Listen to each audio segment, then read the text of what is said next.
Hi guys! Tayo po'y nagbasa-basa ng komento at opinion, reactions ng maraming netizens tungkol nga dito sa pahayag ni Sara Duterte. Meron tayong nabasa na ito ay maliwanag na red tagging. Ito yung pinakabuod ng kanyang pahayag tungkol nga sa strike, malawakang strike ng mga jeepney drivers dito sa ating bansa. Ang pagkakaalam ko, ito po ay nationwide. So dito sa amin, siyempre hindi apektado dahil wala namang transportation dito kundi mga motor, mga private lang. So walang ganon. Hindi kami apektado dito sa Banton Romblon. So sabi ni Sara Duterte, pointless. Communist-inspired transport hike. Okay. Mabigat yon. Yung communist-inspired. You see? Itong mga nagsa-strike na ito ay mga taga-suporta niyo po. Bumoto po sa inyo at syempre nang nakaupo ngayon sa Malacanang.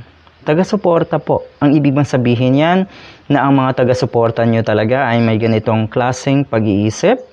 At ngayon na sila ay nagmamakaawa, sila ay humihingi ng tulong at konsiderasyon. Alam niyo po kung sino yung mga taong sumusuporta sa kanila?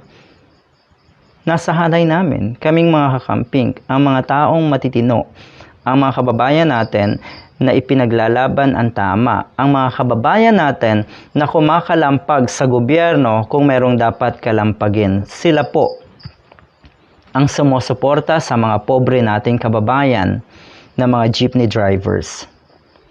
Okay, nagbasa tayo ng ilang reaction at talaga pong nakakabilib ang mga netizens dahil alam nila ang dapat sabihin sa social media. Sana ganun din ang ating mga leaders, bago magsalita, bago maglabas ng kung anong pahayag, sana kahit papano ay napag-aralan, may kinonsulta or anuman.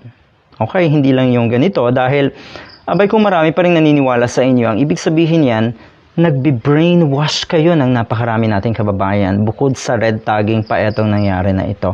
Sa madalit salita, utong-uto na nga ang mga kababayan natin, lalo nyo pa pong dinadagdagan, ay talaga pong nakakaawa. Nasaan po ang pagiging makabayan na itong mga politiko natin? Antindin nyo po. Alright? Eto, sabi ng isang netizen, isa po ito sa mga post, sa mga komento na nagustuhan natin. Kasi parang napaka-basic. Oo nga, bakit kailangan merong ganong tag sa ganitong transport hike or sa ganitong strike rather? Dahil kung titignan natin, abay napakatagal ng panahon na sa kultura na natin na tayo ay mag-strike. Ito yung paraan, legal na paraan para tayo yung mga lampag sa gobyerno. Alright, ito po. I would like to remind the Vice President her basic constitutional law and labor laws. Ang strike ay hindi communist activity. Yan po ay guaranteed ng Constitution at ng mga batas natin. Karapatan ng mga manggagawa, kasama na ang mga tsuper na mag-strike. Mag-aral ka nga. Masakit yung last part. Mag-aral ka.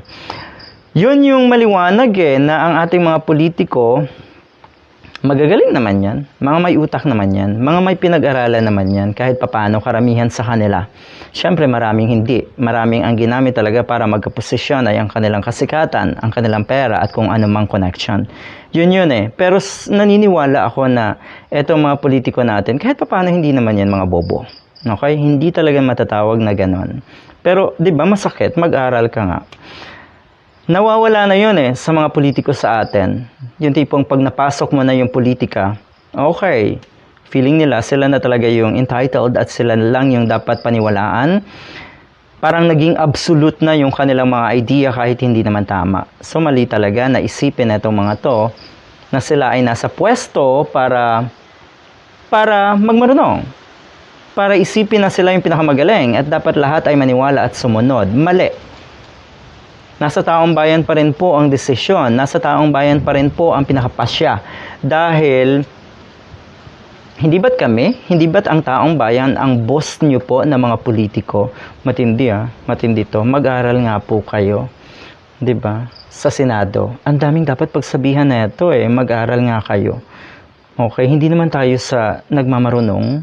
Dahil talaga namang mas magagaling sila sa atin Kaya lang minsan, Kahit anong galing na itong mga to, lumalabas at lumalabas pa rin na kailangan nilang makalimutan yung kanilang galing para sa kung anong dahilan.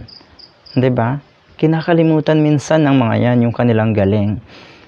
Ewan. Anyway, maraming salamat dito sa nag-share ng kanyang opinion. Ito po yung napakaganda. Totoo yun, karapatan nating lahat na mag-strike. Karapatan natin na magbuo ng isang grupo at mag-aklas.